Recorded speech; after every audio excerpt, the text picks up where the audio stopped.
welcome to the Operation Game Night podcast. Oh my God. It just stole the God powers away from you. Welcome to the Operation Game Night podcast. What the hell was that, Travis?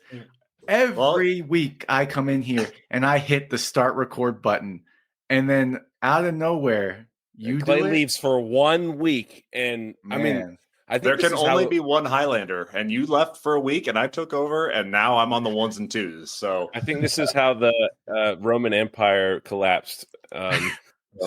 Which we think about daily here at the Operation Game Night podcast. So welcome to episode 29 of the Operation Game Night podcast. I'm your host, Travis Smith. Joining us, special honored guest, Hall of Famer, Clayton Gable. You're talking about me. Yeah. Oh, Bryce.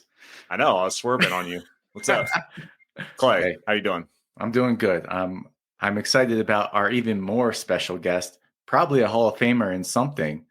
We got Bryce here from Rumathon Royale. So it's going to be an awesome episode. We're going to talk about classic card games. I'm kind of stealing your thunder now, Travis, as the host, since you took my thunder as the ones and twos guy. So, all right, Bryce, your turn. You want to be a host, Bryce? Sure. Thank you guys for having me on today. I'm looking forward to getting into classic card games as well as telling you a little bit more about Rumathon Royale. Yeah, really excited about it. Joining us is not a Hall of Famer, just a regular average Joe, Jared Erickson. How you doing, Jared? Absolutely fabulous. I would hope that someday I could be like Hall of Fame in like some eating competition, something like that. But what type of food? What food would you be a Hall of Famer in if you're in an eating competition Hall of Famer? I think maybe pie. Pie. Yeah, I have won a pie eating competition once. I've won one competition where you had to find a piece of bubble gum in a pie tin of whipped cream before. Okay. But I don't think there's any Hall of Fames for that. So we're learning a lot of interesting facts. You have 6 fingers on your hands. You won a pie eating contest. This is great. Let's keep it going. But I want to know, are we going to find out more about Bryce? Like, where are you coming from? Like, where are you sitting right now in this country? Oh, I'm in Los Angeles, California. Nice. Yeah. We're at in LA. Porter Ranch. Porter Ranch. Okay. I know LA well. I know about this much about LA. I know where Gabriel lived. Where did he live? Hermosa Beach, right? Is that where our buddy Gabe? Redondo Beach? Okay. Is that Bryce has no reference or like no knowledge of who Gabe is or where he lived. Did you know Gabe? He lived in LA once. Yeah, Gabe. Oh, you live in LA? You must know Gabe. All right, that's enough of that. Today we're talking classic card games. We're gonna debrief our weeks. We'll talk about why classic card games are built to last, what makes them great, and unique twists on classic card games that are now springing up. And Bryce has a game that he has designed that is a twist on a classic card game that we are loving. And then we are going to go over the fence and talk about what we've been doing outside of board gaming. So, Bryce, do you want to go first? Do you want to talk about your game and what you've been playing this week? Sure. I'd love to introduce you guys to Rumathon Royale. So basically, Rumathon Royale takes the basics of Rummy and then it like amps it up to like a 10. So what we did is we introduced strategic chaos, so to speak, by adding special action cards into like classical Rummy. We also introduced asymmetrical rule cards. So the game starts with everyone receiving a unique rule card, allowing them to complete different runs and set combinations through a race. We got the name Rumathon from Rummy plus Marathon. And that's kind of like what it is. I feel like the game will appeal to like strategists, people who love to like plan ahead, but then also like party gamers, people who love a little bit of chaos, things that are a little bit unpredictable, risk takers, because we have like this element of declare Rumathon Royale and you can like go for the high stakes and, pass multiple rounds really quickly.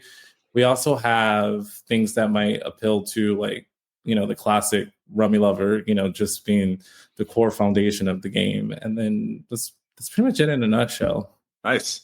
Clay had a chance to try this game out. Clay, what'd you think? Yeah, I mean, it's been a while since I played a Rummy style game. Like like we'll get into it. I don't want to, delve too far down the rabbit hole of classic card games, but these were the type of games I grew up playing all the time. And then when I started getting into board games, I kind of left some of that in the past. And when I got the chance to play Rumathon Royale, I remembered how much I love these type of games. Like there's something so satisfying about trying to create a run or a set and, drawing that card off the top and being able to add it and then put it down and then being able to play on other people's piles. And I think what you added with Rumathon Royale was a lot of cool stuff like that ability to push your luck and, spend points you have to be able to draw more cards and potentially be able to complete multiple rounds before another player can complete one round is super interesting. And I really am looking forward to playing it more. And also like the action cards you added with the, block where you can stop people from being able to play on your stuff. That was kind of annoying. I played with my son and he put the block card out in front of him. And so I'm sitting there and I keep drawing cards that I would be able to play on his stuff, but he's got his block card out, prevent me from doing that. So that was another fun twist. And even like the take thatty stuff didn't feel too bad. Like a sabotage card. Sure, you got to give up your wild card, your flex cards, which are basically wild cards, but then they end up getting shuffled back into the deck. So you're probably going to, draw those again at some point. So it's not too punishing really. But yeah, I thought it was super cool. And the asymmetric round goals, that was something I haven't seen before where, on my round one was a run of 9 and then like a set of 3.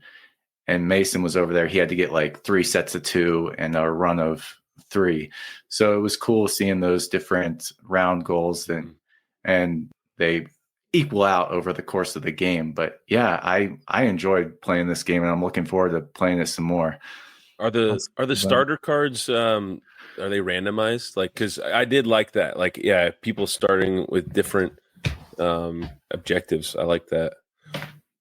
Yeah, so they're all random. So you have the 6 roll cards for each player, and they're completely random throughout.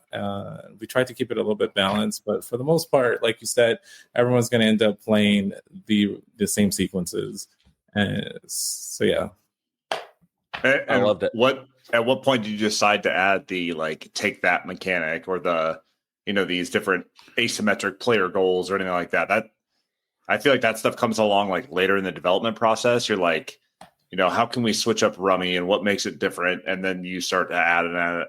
That stuff seems like it comes later on, but what made you like spark that idea?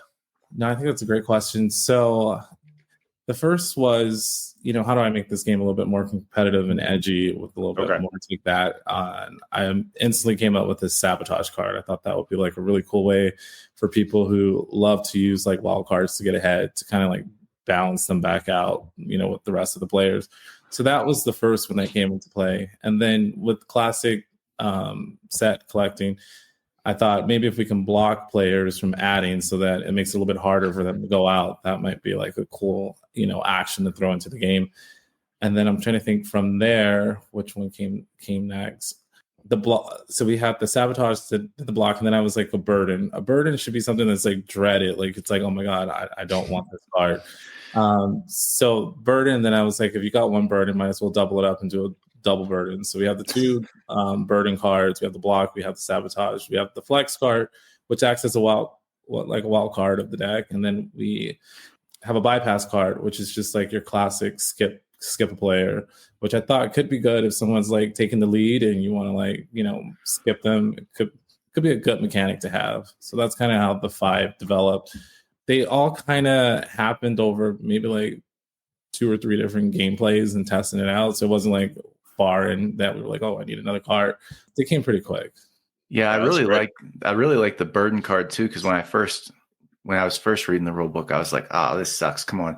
Somebody's just going to give me a burden card and I have to just deal with that. But then the fact that you add on that if you complete that burden card, you get an extra 50 points. It's like, oh, okay. So someone's actually taking a risk if they give me a burden card that if somehow I do complete this, now they've just given me more points essentially. So yeah, I thought that was a nice balancing mechanism there that, made it not just a negative all the time to get a burden card.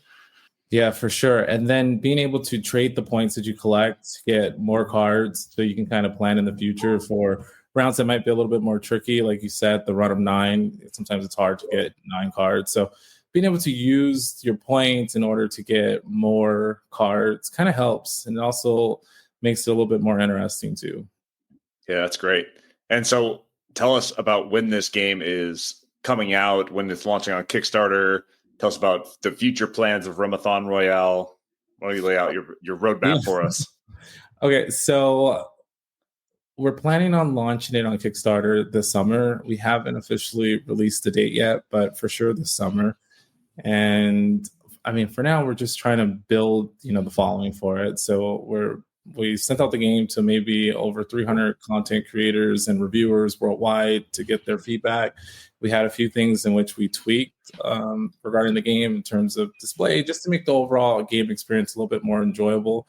So we have all our finished enhancements, I guess you would say, added into the final version. And now we're just starting to amp up our community so that when we do launch, we can launch really well. We partnered up with Launch Boom, which has been really helpful and just like guiding us through the process. And we're just trying to have fun with it. We have really fun, silly content on our page with a lot of reels and just trying to bring the energy to what the game is. The game is a lot of take that, but it's also, about the spirit of interacting with each other. The whole concept of how I got into creating Rumathon Royale is because I wanted to take it back to like my childhood memories of growing up playing Rummy with my family and my grandparents, my uncles, aunts, and brothers and stuff, and bring that to the generation today, who doesn't seem to play card games as frequently. But I had to appeal to them. So that's where that whole special action cards, the asymmetrical roll cards, the take back mechanisms really come and shine. And it's been received really nicely. Like playing over the holidays, we had like several generations playing and everyone felt like they had a place. So it's been good. That's great. That's like part of the best. That's one of the best parts of classic card games like that is people can pick it up at any age and play. And we'll talk a little bit about classic card games later on. So yeah, look for Rumathon Royale on Kickstarter coming this summer. Thanks, Bryce, for sharing. We really, really appreciate it. Yeah, love it. But before we move on, I just want to say I love the box. We at Operation Game Night love small boxes. Does it have a little magnet on there? I don't know. I didn't get a copy. Oh, not look. Yeah. I mean, it just looks so snap. Oh, you hear that? Okay. My only feedback is another thing that us on Operation Game Night like is baggies. Big baggy fans, but it's a card game, so I understand there's no real baggy play here. But if you want to in a future version, maybe somehow incorporate a bag. We're here for it. So awesome. Put the entire box in the bag. Yeah. And then you're set. There yes. You go. Yeah. All right. Clay, are you ready to debrief your week for us? Let's do it. Okay, so 5 Tribes. This game came out in 2014, designed by Bruno Cathala and published by Days of Wonder. I've heard about this game many, many years, and it's always been intriguing to me because people talk about the Mancala mechanism of it all. And that's just not something. Another classic type of game, not a card game, but Mancala is a classic game that not many board games have iterated on, at least that I've played. And this was about that. And Mary always liked Mancala, and she talks about it all the time. She plays like, little dinosaur Mancala with the kids sometimes. So I saw this and I was like, maybe this is an opportunity to pitch a game to Mary that she might want to play with me, since I know she likes Mancala. So I got it, and we've played it twice now at 2 players, and it is super interesting. It is like nothing I've played before. Like, it has a lot of, similar Euro-y mechanisms where you're just scoring points for different things, but the gameplay feels so interesting. And I don't know that it's perfect. I'll talk about it a little more later. There's some warts to it, but it is so novel to me, the way it all plays out. So essentially you have these 30 tiles spread across the board. They're not spread across the board. They are the board. You set out these 30 tiles. They have different point values and they have different actions on them. And at the beginning of the game, there's 3 meeples on every tile randomly assigned. And there's 5 different colors of meeples: yellow, blue, red, white, green. And so on your turn, you pick a tile and you take all the meeples off that tile, and you have to drop them on adjacent tiles until you get to the final tile. And the main rule is that on that final tile, the meeple that you have left has to match the color of one of the meeples that are on that tile you're dropping onto. So if the last one in my hand's a green, there has to be some greens on the tile that I'm dropping on. And then you take all the greens that are on that tile off the tile, including the one you dropped. So 2 things happen every time you take your turn. 1, you get to activate the ability of the color meeple that you dropped off.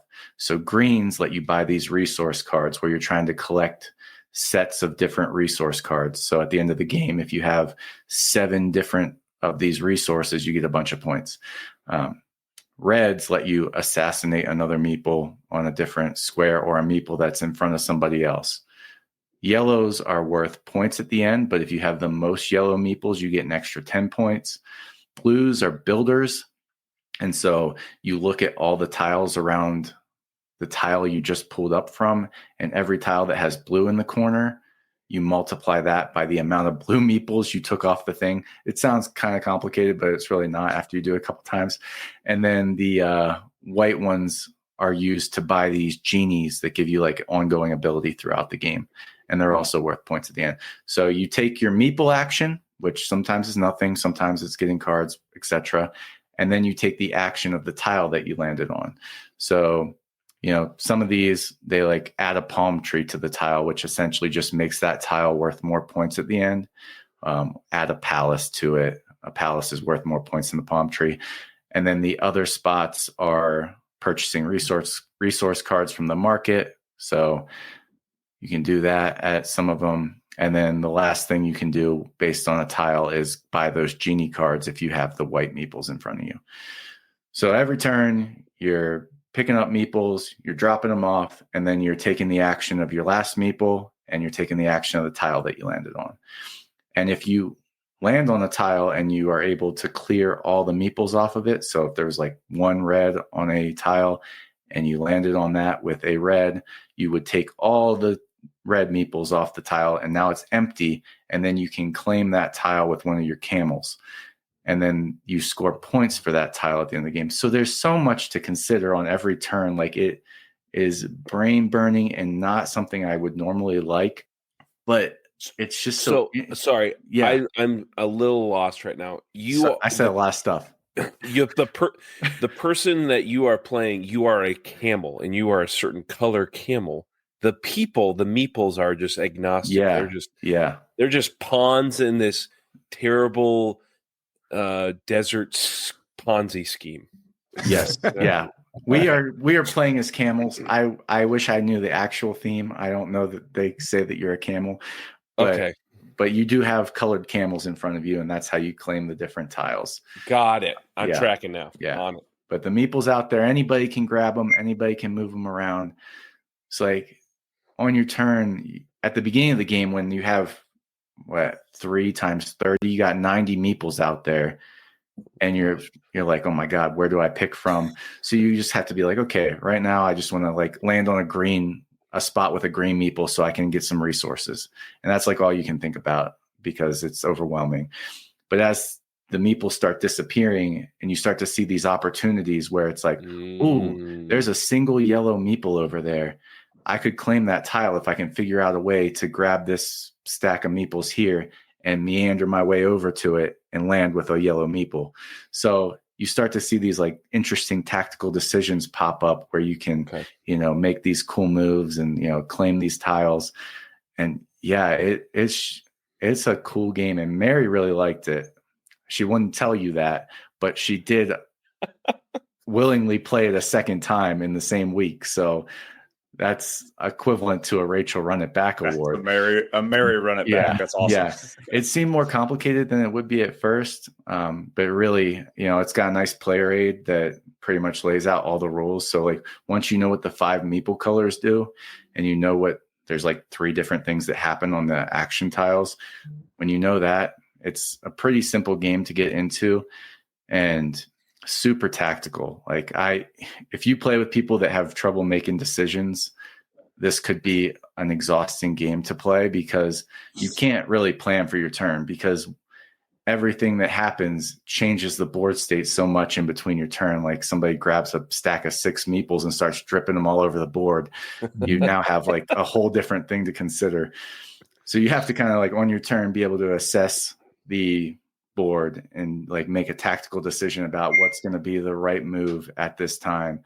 And I really like that tactical gameplay. So I enjoyed this a lot. There's one other interesting part of this.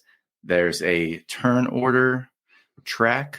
So at the beginning of each round, you can bid with your points to like try and go earlier or later in the round.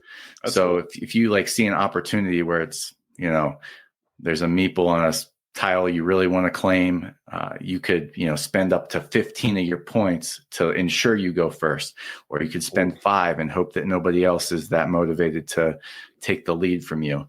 So that's an interesting twist. I don't know that at 2 players it was, because at 2 players each round you each take 2 actions, so you're bidding twice. But I think at 3 and 4, maybe it's a more interesting decision because you only do get 1 action that round.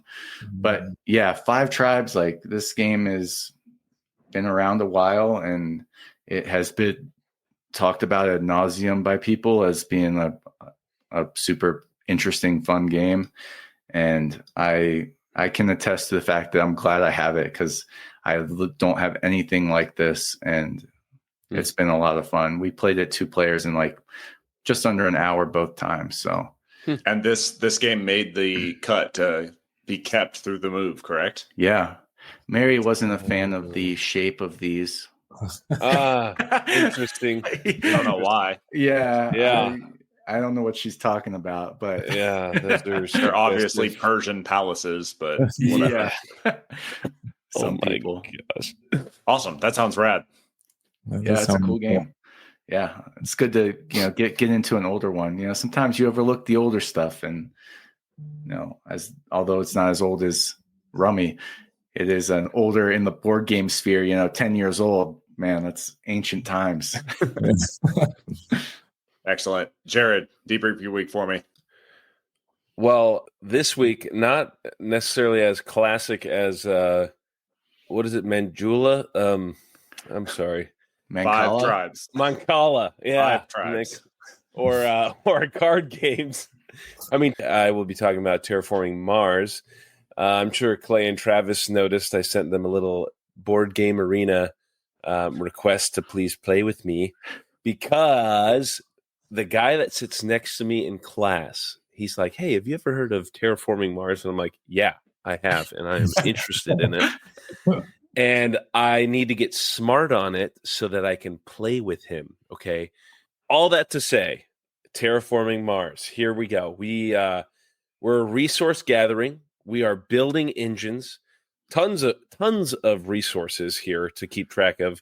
I am going to butcher the trying to describe this game, but you're essentially trying to take these corporations from planet Earth to Mars, and you're trying to build like our world over there so that people can live there. You're trying to put plant life, you're trying to put oceans, you're trying to put cities, and all the while they need power, they need the oxygen level to rise, and they also need the heat. They need it to be somewhat livable.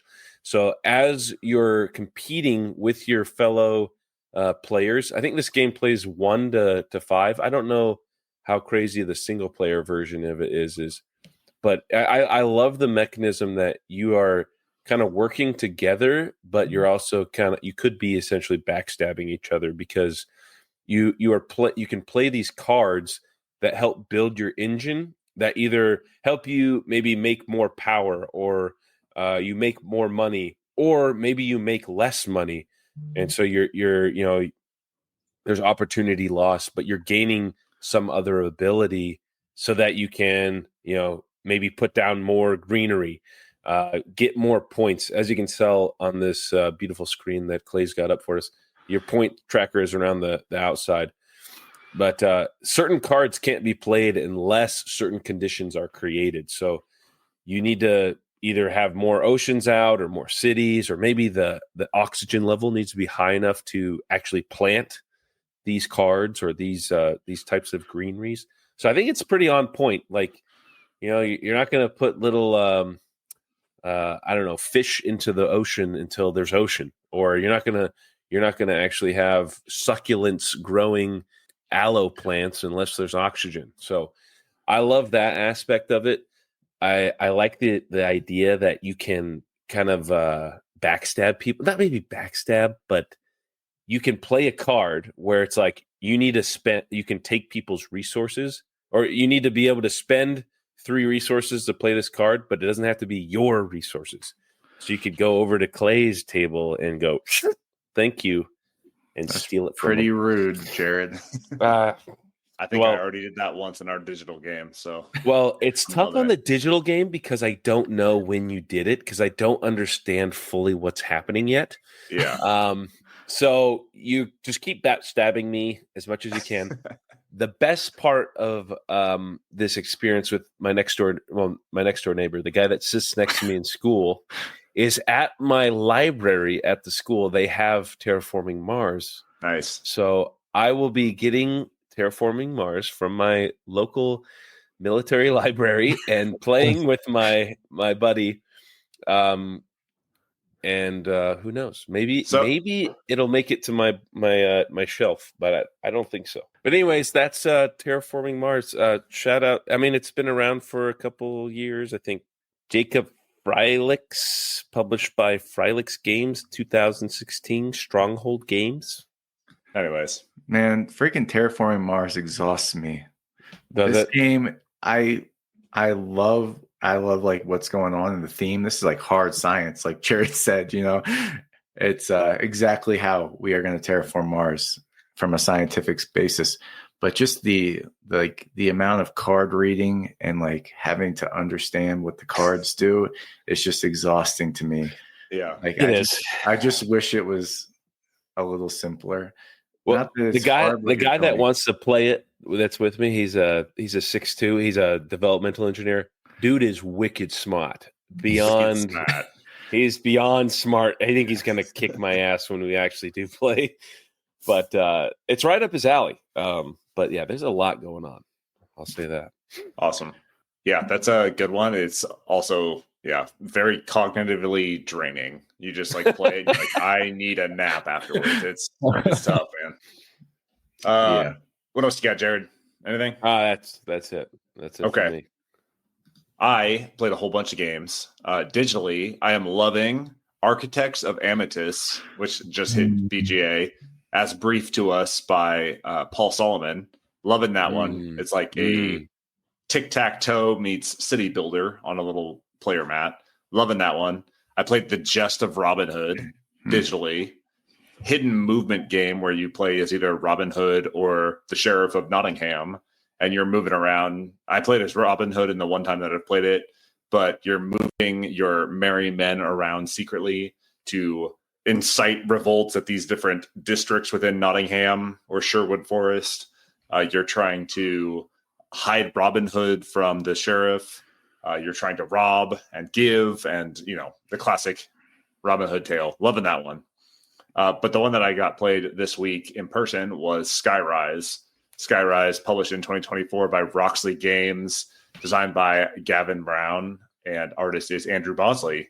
So, Clay, help me out. When you played this, were your buildings like the super fancy deluxe building-looking buildings, or are they big chunky blocks of plastic? No, I'm a basic boy. I got the basic woodies. Okay, so I have the limited edition version of this. Of course you do. And man, it is so freaking it's so beautiful. So Everything has its own little special holder in the box itself. You pull these things out. The floating city that you're building is on these big like platforms that like float up above the player mat. Yes, look at those things. Beautiful. Wow. But then you have these unique buildings that all are different from one another in the different shapes and values. Yes. Okay. Hold that right there. So yeah, hold it. I played this 2-player, which I got inspiration from, was it Tay and Co? Yeah. On Instagram, who is coming to be a guest later on. But this game is great at 2 players. So what this game is like a bidding auction game where you are trying to build out this floating city to earn different bonuses and resources to earn points in the end game. You have secret player cards, goals. There's community goals. And what you do is somebody starts off the auction by placing one of their buildings into a district. The districts are the different groups of small colored sections on these boards. Then the next player around the table will place a higher number building in an adjacent district. And then the player, since we played 2-player, the other player goes and places a higher value in the following district, and the next, and the next, and the next, until somebody passes. And then the last building to be placed in that bidding back and forth gets flipped over and stays in that district. All the other buildings come off and they go back to the person.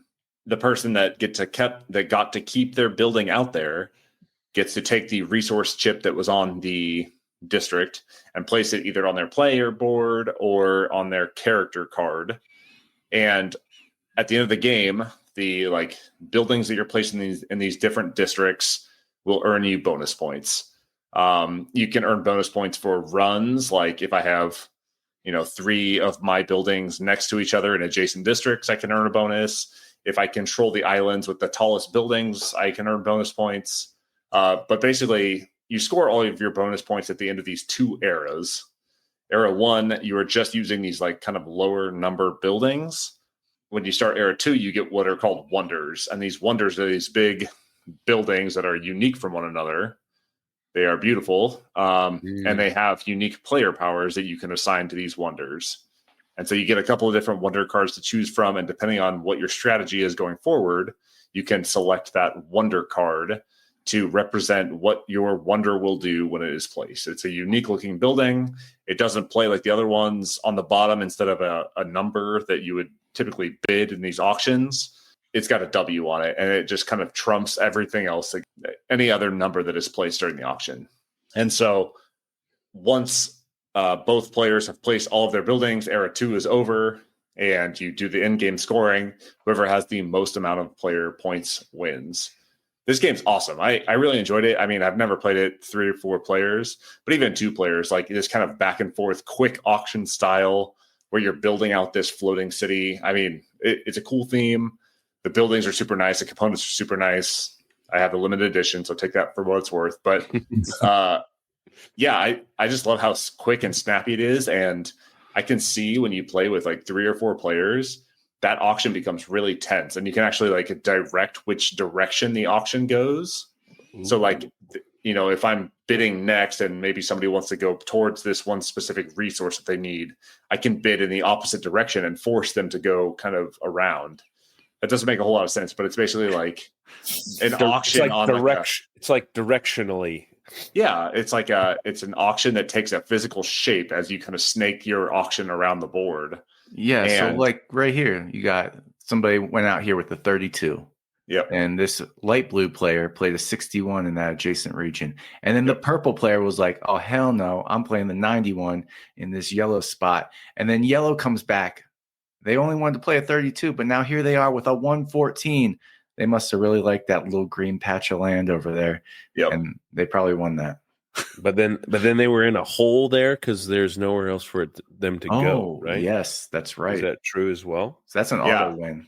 Yeah, so you can basically like carve off these areas where like if there's one standalone district, if somebody puts something there and they can't build off of it, it's an auto win. And so you can kind of... That is not an auto win though, because technically this one here is adjacent. Well, okay, in that one, but we had a couple in my game where like we played 2-player and we picked, 2 of the different islands, and some of them had like unique peninsulas that came off of them where like the end one was completely empty. And so like at the end of the game, somebody placed it on there and it was an auto win. So yeah, super unique, a cool take on auction games, played super fast at 2 players. And I will definitely like to get this played at 3 and 4 players later on. Clay, what was your impression of this? Yeah, when you started talking about it, I looked at my tier ranking of all the new to me games from 2024, and this was the 5th highest ranking I gave. So of all 92 games, I really like this game.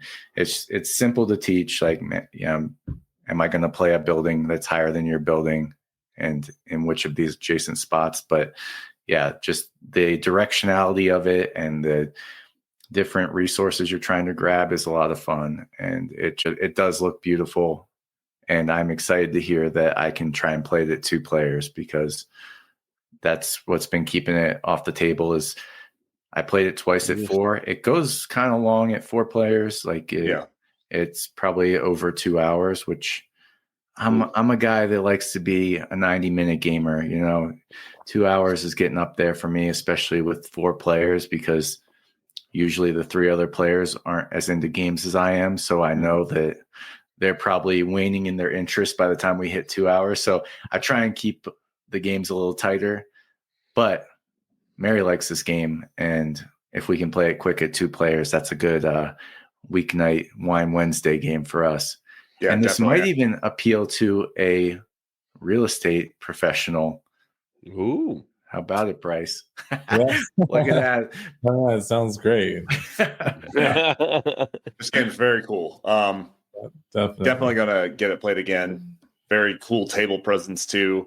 You could see people coming up to this. Like if you were playing this anywhere public, people would be coming up to see what this is, because especially the limited edition, those like carved, unique, bespoke buildings are just so beautiful. And all of them are unique from one another. Like your small buildings, it's not just you have one different small building that is printed 4 times. Each small building is unique from one another. And so you end up with this like beautiful cityscape at the end of the game. So Skyrise is definitely one that will be hitting the table again and kept around for a while. Cool. Did we do it? Are we ready to do the mission objective? Let's roll out. Move out. All right. So, Bryce, we're going to give the floor back to you. We want to talk about classic card games. You love Rummy. Obviously, you're designing a game about Rummy, but there's other classic card games that have withstood the test of time and have unique mechanisms or things that stick. So in your mind, what are some games, some classic card games that stand out to you as being unique, that have staying power, that will be around forever? I would probably say Spades. Okay. Obviously, guys are familiar with Spades. I just think it's just one of those games where it's almost like a rite of passage, to just know how to play it well. People can play it, but to play it well, I think it becomes really competitive in that aspect. And then there's also a team component to it where you can, partner with someone and play, build together. So I feel like that'll always be around, especially in our household. Oh yeah, for sure. Clay, do you know of any other card games that you think will be around forever? I just want to double down on Spades. Like that was the game growing up that, I played that more than anything. And, when you finally got that partner that you were like, listen, dude, we got this. I know if I throw, this card off suit, you're going to know that means I'm out. I'm off suited in that card, and you're going to freaking set me up to get my tricks. And that teamwork, I honestly, I've played so many games since I grew up playing Spades, but I don't know if there have ever been moments that feel as good and tense as those moments that I had growing up playing Spades, when you had a group of people that all really knew how to get in each other's heads and, knew how to bid right. And man, those moments are awesome. And I've played so many, and we're going to talk about it. Like Spade trick taking is one of the types of classic card games that has had a flood of new interesting mechanisms surrounding it in the modern hobby board gaming world. And honestly, I like a lot of them, but I don't know that any of them are as good as just classic spades. Yeah. They're I was gonna say, Clay, like I grew up a little bit in California, a little bit in Florida, Utah. My dad was a contractor for the Air Force, so I grew up kind of all over. But I went to wrestle at the Air Force Academy. All these dudes from the Midwest playing spades like since they were 2, and wrestling since they were 1.5. So not only they're kicking my ass wrestling, that they like just dragging my face through the dirt when we're playing spades. Like every free chance, you're on the bus on the way to the airport, someone's pulling out a pack of freaking cards and they're playing spades, freaking sandbagging me left and right. Yeah. So I had the poor unfortunate, learning curve of getting myself into spades. But then, there is a definite love eventually, at the end of it. And I love that you said that, Clay, like there's like a partnership where like you put down that card and like, oh, you already know. That I kind of miss that, I miss that like simplicity, because board gaming now is like so freaking complex. We pull up these giant TV screens full of different icons, and you do this, then this, and then board game like rule books that are like 30 pages long, literally 30 pages long. But spades, man, just it's beautiful. It's a thing of beauty. And I yield back my time. I feel like it's like a regional thing too, right? So some people play spades, some people play hearts, some people get really into hearts, some people get into euchre. California, we played Scum or like El Presidente or whatever it's called in your region of the world. But I feel like people coming up into any sort of gaming have experience or exposure to this card game, trick taking, whatever it is, these classic card games. So what is it about those card games, or what mechanisms or what attributes that these card games have that set them apart from others, or make them last, or make them have this like cultural prevalence? Like, what is it that has that staying power with these card games? That you're asking the tough questions. I mean, I think I don't know if it's all nostalgia, but it really is a classic feeling that I don't know. Like I don't know if you taught me spades apart from the memories like with my family and like teammates growing up, like if I would think it was that great, but I just have so many good memories of it that trick taking in general, I think just gets into that like double think, and you're in each other's heads and trying to assess what other people are doing. And I think that is something that is always interesting and fun, and it rewards like getting deep in it, like it's not like I Declare War or whatever, where everybody's played it, but no matter how many times you play it, it doesn't really matter. You're just going to flip a card for 3 hours and nobody's ever going to win. But yeah, it does reward that repeated play with a certain group that I don't know. I'm just making stuff up because I just really love the feelings I remember. Yeah. Bryce, what do you think? What comes to mind is just like the interaction. It's like the rules of no talking over the table, and you're trying to, signal to your partner, like, what you have going on in your hand, or just like the pre-betting, so you don't sandbag, how you're trying to like calculate, what you think other people might have, or how strong your high cards potentially are in comparison to what else is out there. Just like the timing of when you play certain cards on if it's going to be that winning card or not, or how do you throw out that bait card to get rid of their high card so that you could. I think it's simple enough. The strategy isn't too complicated, but it's also really easy to teach. That makes it feel as if it's more than what you're actually doing. Maybe that's it. I'm not really sure, but it does stick.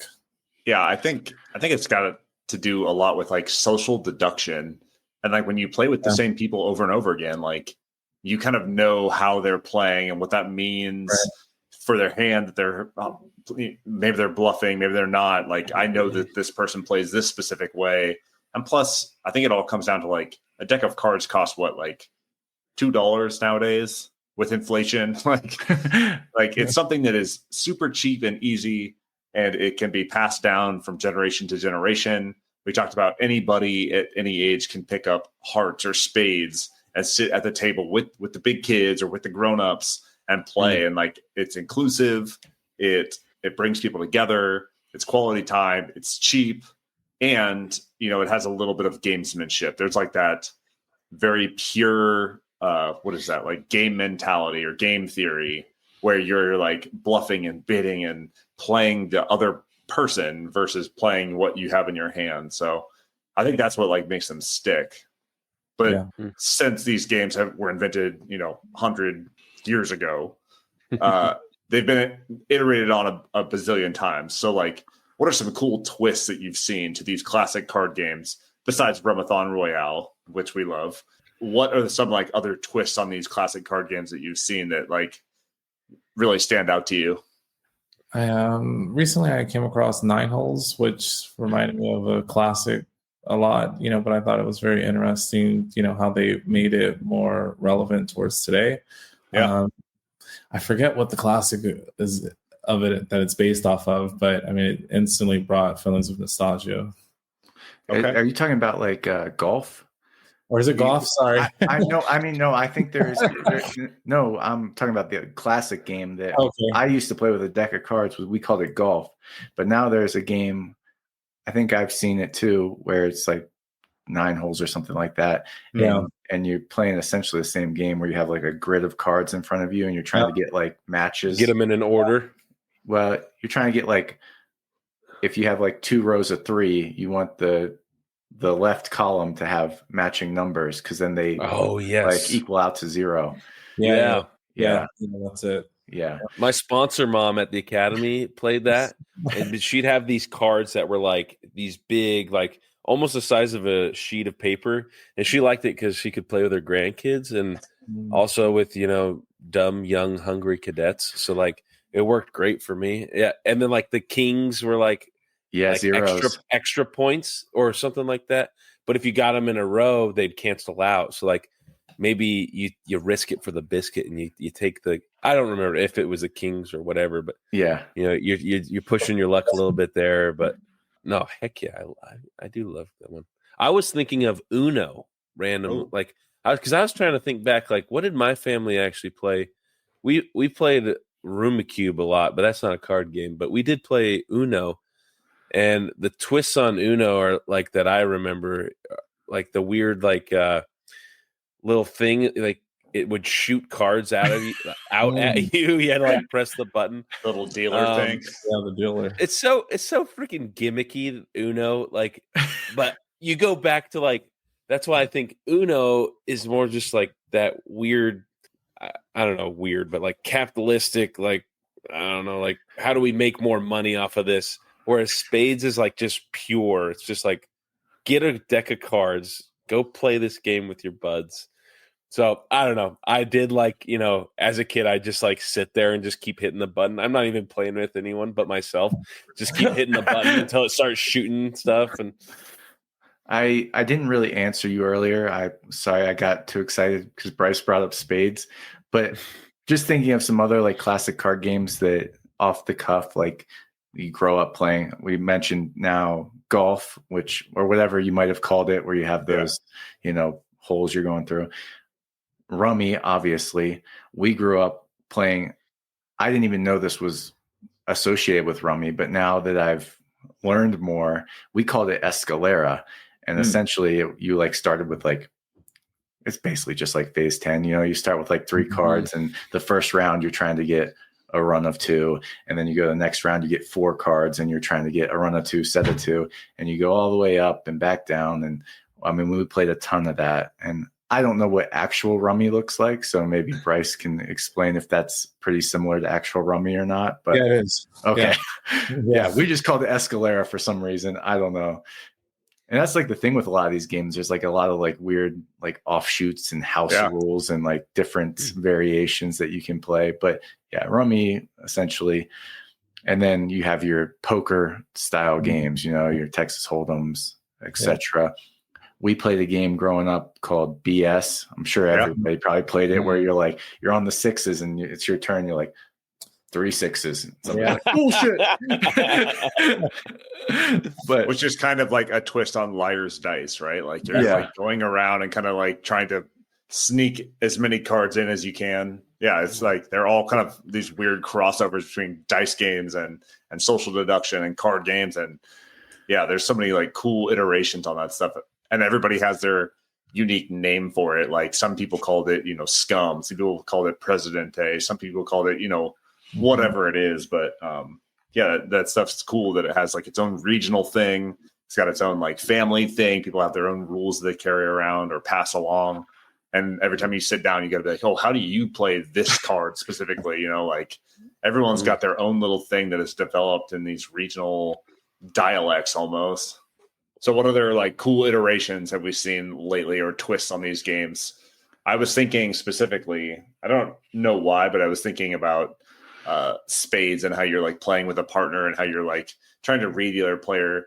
What was that game, Clay, that like, was it Silver and Gold or like the one with the mouse and the dragon, the card game? Oh, yeah. Oh, Wicked and Wise. Wicked and Wise. That's a cool game where you're like, one player plays a suit, the other plays a number or something. And like, you're trying to play with your diagonal partner. That game was cool. I think that's like a kind of a unique twist on that type of mechanic. I brought a lot of show and tell over here. Let's see like iterations on games. Let's do it. Obviously, Rumathon Royale. Boom. The latest to the collection. But recently, All Play came out with these like tiny boxes. And this one's Panda Panda. And it's not exactly like Rummy, but kind of. It's like an interesting twist on it where the cards all have letters. So there's like A's, B's, C's, D's, E's, F's, and G's. And they get rarer. So there's like 10 A's, 8 B's, 7, you know, and it goes on. And every round you can win in a bunch of different ways. But on your turn, you either draw a card or discard a card.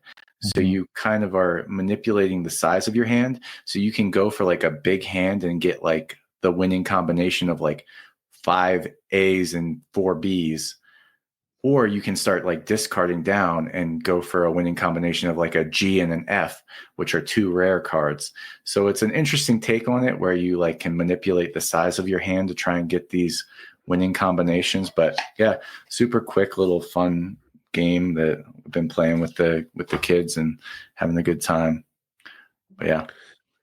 Have you played spades with the boys yet, Clay? I have recently introduced them to trick-taking games, and speaking of another show and tell. Show and tell, show me.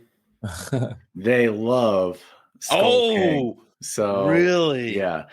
So Skull King's nice because as awesome as Spades is, you do need a partner that understands you, and you do need 4 players.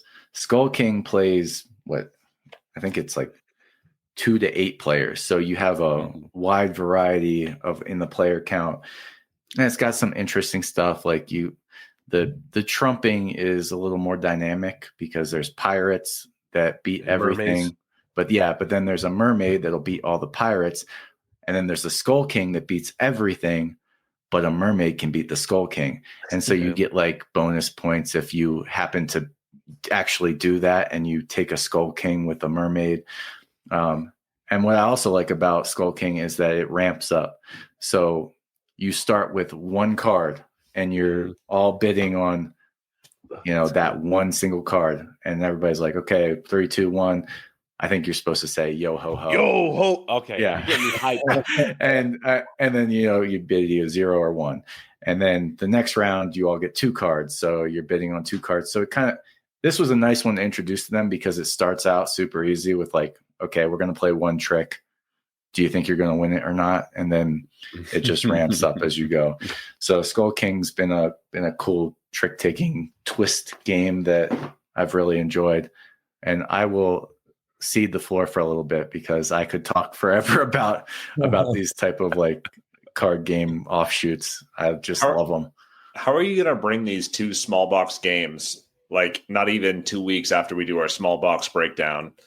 Like we gotta go back to the drawing board. We're gonna do it again because we got hit up on Instagram a couple times. Like, oh, you missed this game and this game, and now I feel like a big idiot that we left out any small box games. So, yeah, and Rumathon Royale. We'll have to add that on next time we do it. Dang. So, why don't we just actually play the games? Wow. I mean, we could. About that. It could be a year-long endeavor. Oh my god. I live day to day, man. So, Bryce, any other thoughts on classic card games? The other classic that comes to mind is Solitaire. It's a good like 1-player game. Oh wow. Yeah, that one's a real fun one too. I was gonna say I was gonna bring that up, but it's only, and I'm the guy that plays most of my games on Board Game Arena because my dad got Windows like 95. Yeah, that's the only thing I knew what to do on the computer is just play the Solitaire until I got it, and then the little there you go, start jumping across the screen, and I just sit there and wait until they covered all the screen. Yeah. I'm like, I felt so accomplished. I think that's where the foundation of my confidence is really Solitaire. So I haven't played it since I was 5. But anyways, I'm going to throw that in there. Seems like a reductive question since there's like 1,000 solo card games, but like any cool iterations on Solitaire that you know of? Nothing comes to mind. I don't know.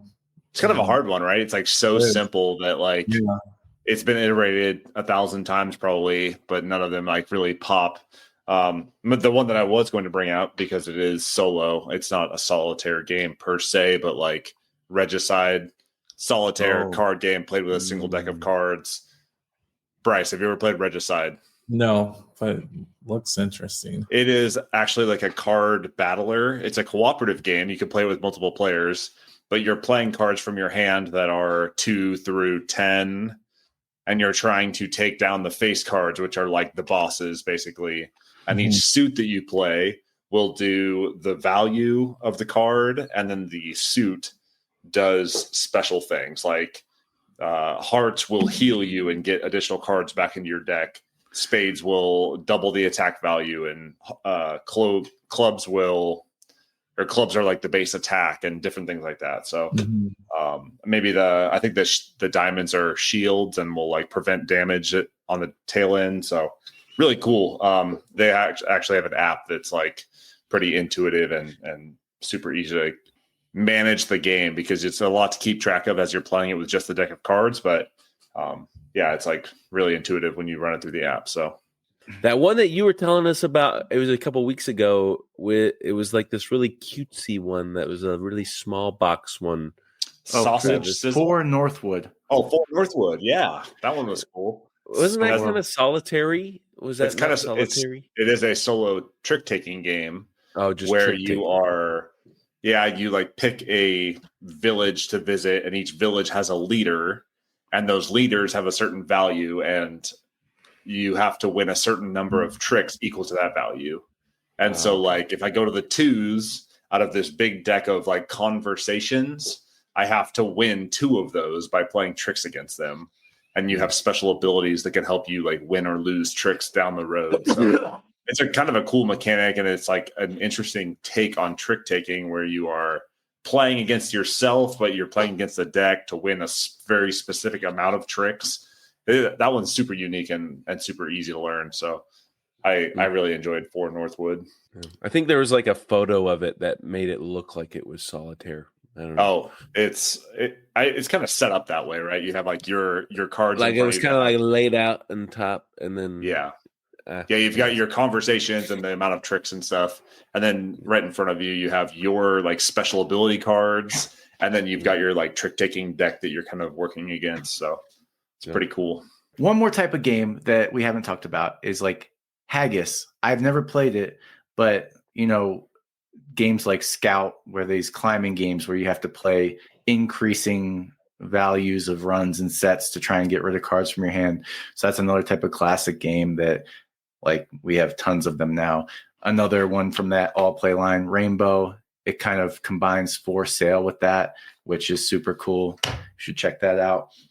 Also, The Gang, cooperative Texas Hold'em style poker game where you're working together to try and like assess the order of your hand strength.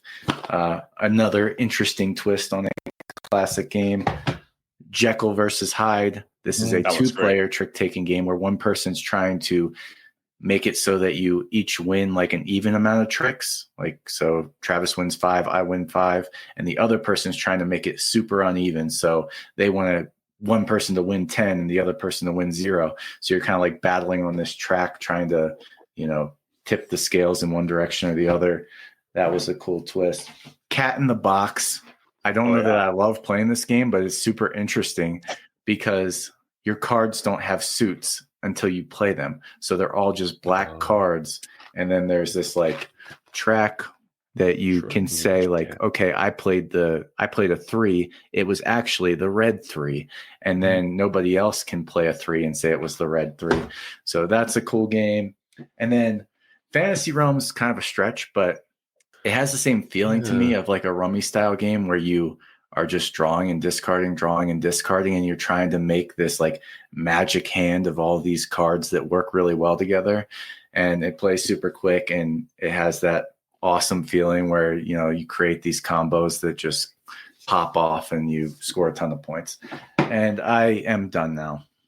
just casually holding up the deluxe edition of Fantasy Realms like it's no big deal. It's like $10 on Amazon.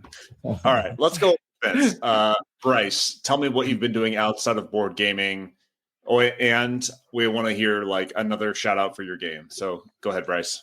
Outside of board gaming, it's just been spending a lot of time with my daughter. She just started her swim classes, so just trying to get her to just perfect, her skill. It's been really good. It's also really how old is she? She's 2. So I mean, she's not strange to the water because we've been trying it, ever since she was little. But now to see her like, going out there and then flipping on her back and, just her safety mechanisms, it's been really good. It's exciting. That's cool. Yeah. Excellent. Yeah, so that's what I'm doing. And I want to hear the play testing for your app. Oh, yeah. That also has been something that's been taking up a lot of time. So taking Rumathon Royale and then bringing it to iOS and Android, it's been a lot of play testing to kind of work out the kinks and in terms of like the engineering of the game. So that's been really fun. But then also you got to push it a little bit beyond just like, playing it in real life. You got to add that element of excitement, add coins and gems and, daily spins and just like all those other kind of fun mechanics that of like a mobile game would have versus like the physical game. So just working on that has been really fun. Yep. Is that available yet, or it's still in the beta? It's not available yet. We're still trying to fine tune it, but it's been a lot of fun to play. That's cool. It will be available, but not yet. Okay, sweet, awesome. Clay, I have a hard out in 17 minutes. What you been doing outside of board gaming? I think I'm going to talk for 17 minutes. Oh my gosh! Wow. I never know. About card games. I love card games. So you really he's not getting paid by any of these people either. I mean, not that we're aware of. No, I'm definitely not. I don't know. He has these secret sponsors that aren't sponsoring the podcast. Yeah, giving them Clay stuff. What the heck? Speaking of, I'm sponsored by Coors Brewery. Of course you are. No, that's my over the fence. I went to the Golden, Colorado Coors Brewery tour, which was a lot of fun. I did not realize all that went into making a beer, but it was pretty cool to see the factory. They got me pumped up about their beer. I'm sure that's part of the purpose of the tour, but they were talking about all the Coors banquet beers are brewed right there in Golden, and all the water used for it is coming right down Clear Creek and is, filtered underground, like through natural mechanisms. So that's why if you drink Coors, you don't get a headache, because there's nothing funny in the water. That's what they said. I'm repeating it. Yeah, I was half expecting you to say like, that's why when I'm thirsty and like raise a can and crack it. That's why I drink Coors. I drink Coors Light. Oh my god! When the Operation Game Night, when we get thirsty. Yeah. Oh my god! But it's cool. I bought a bunch of Coors after I left there. So that was awesome. And also go back. I finished for the first time in many, many years a fictional book. Although it was audio format, I finished The Way of Kings. I started that. You did? Yeah, I started it. How far did you get? Like 30 minutes. Okay, well, hang in there because the first few hours are kind of all over the place, like world building. Yeah. But once it settles in, there's like 3 main characters that you follow, and it's worth the payoff. It's a good story. And now I'm on the second book in that series, which is another 48 hours. So, oh my gosh. Yeah, deep in the Brandon Sanderson Cosmere now. So I'm gonna try and play some catch up. I gotta yeah. Good luck where you're at. Yeah, awesome. And that's my over the fence beer and Brandon Sanderson. Yeah, gotta support the little guys, right? Yes. Yeah, nobody's ever heard of Brandon Sanderson or Coors. You heard of this beer called Coors? It's a microbrewery. It's pretty cool. All right, Jared, hit me. All right, well, I'm gonna go way back to last weekend. I did another podcast, guys. No. With Carlin Olive, one of our good friends of the podcast. Actually, it was an assignment for one of my classes. We talked about middle leadership and leading from the middle. It was a blast. Let me know if you guys want the transcripts or you want a copy of it. Definitely want a copy. She I had to edit it considerably. She has just as dirty of a humor, as me. So I had fun editing it. I just did it right here on SoundCloud. So next week, I would like to start the podcast. If you could let me start the podcast instead of Travis or Clay, because I saw that at the beginning of the podcast it seemed to be a little bit of conflict. But anyway, yeah. I digress. Also, he's grabbing this thing. He's grabbing this thing, Travis. Oh, I touched it. I just want to say, Bryce, my daughter is also 2, and we went to Birmingham over the weekend, and she swam the length of the pool. She's learning to swim too. Like, she's never swam that far with me. At least she goes to with this with her swim coach and stuff. I was blown away. I mean, it was a hotel pool, so we're not talking Olympic style size. And she's taking her sweet ass time. She flips over and hi dada, and she's kind of floating around. But I was blown away. She's crushing it. And the very last thing, I had some amazing food in Birmingham. Best fried chicken sandwich I had, Saw's Barbecue in Birmingham. If you ever go, I absolutely loved it. I had amazing breakfast, cheese grits. It was Huevos Rancheros cheese grits. Blew me out of the water. And Rio recognized Rio. The dude liked my chain. He also liked the shirt I was wearing, which is the Diners, Drive-Ins, and Dives. Oh my god, Guy Fieri. And he's like, dude, I love your shirt. I'm like, Real recognized. He probably Real. thought you were with the team. Is Guy Fieri about to walk in here? Yeah, I'm like, yeah, actually, I'm the guy who tows around the Camaro. So yeah. Travis, what up? Well, we have family in town. We played a lot of games, and yesterday I watched the new animated Lord of the Rings movie, Lord of the Rings: War of the Rohirrim, which I wanted to see in theaters, but difficult to do when you have a young one running around. And it was pretty good. I mean, I'm not much into the anime art style, but it wasn't super anime where somebody's charging up a punch for half an hour and they're do cuts back and forth. It was a very cognizant story. It moved along at a good pace. It feels like a Lord of the Rings movie. It's got lots of cool action, and it's kind of a unique twist on a world that I love. So that's on HBO Max, streaming on Max now, and I would recommend it to any Lord of the Rings fans. So, Bryce, give me one more shout out. Where can people find you on the internet? Okay. So we just got our pre-launch page up on Kickstarter, so you can find it by searching up Rumathon Royale, and hopefully you guys choose to follow it. We're also on Instagram, TikTok, YouTube, the username Rumathon Royale. Awesome. Nice. Yeah, we are super looking forward to that Kickstarter launching. I know that I am signed up for notifications when it launches, so really looking forward to that.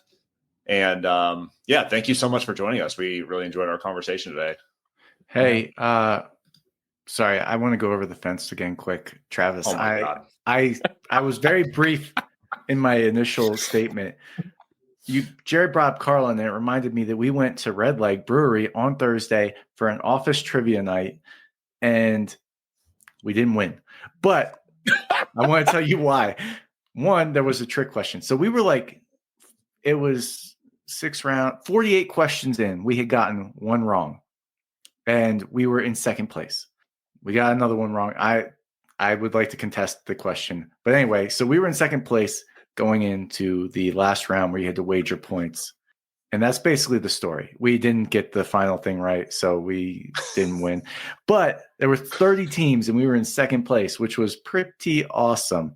I just wanted to flex a little bit on the office trivia here. So, the Office trivia. yeah, like the show The Office. Okay. What question did you lose on? They said, what did Michael auction off at the charity or the auction to get the 2 money? Bruce Springsteen tickets. You know, that's what a reasonable team would answer. Yeah. But he didn't actually auction it off. He auctioned off Holly's yoga lessons. He never got around to auctioning off the Springsteen tickets. Oh my God. I know, right? I was pretty pissed about that question. Veto. Yeah. So anyway, we got that wrong, and we got the name wrong of the IT guy that Michael thought was a terrorist. Oh man. I want to say like Rashid, but it's not Rashid. It's Samir. It's Sadiq. Oh, Sadiq. Dang. Yeah. All right. Mary threw us off on that one because she tried to say it was just a normal person. Not that Sadiq isn't a normal person, but she's like, it's a normal like English name like Bill or George or something. So we really got off the Sadiq, but here we are. So Clay, was that worth like stepping over Bryce and like, taking his thunder as the last thing to say in the podcast? Actually, I have one more thing to say, actually.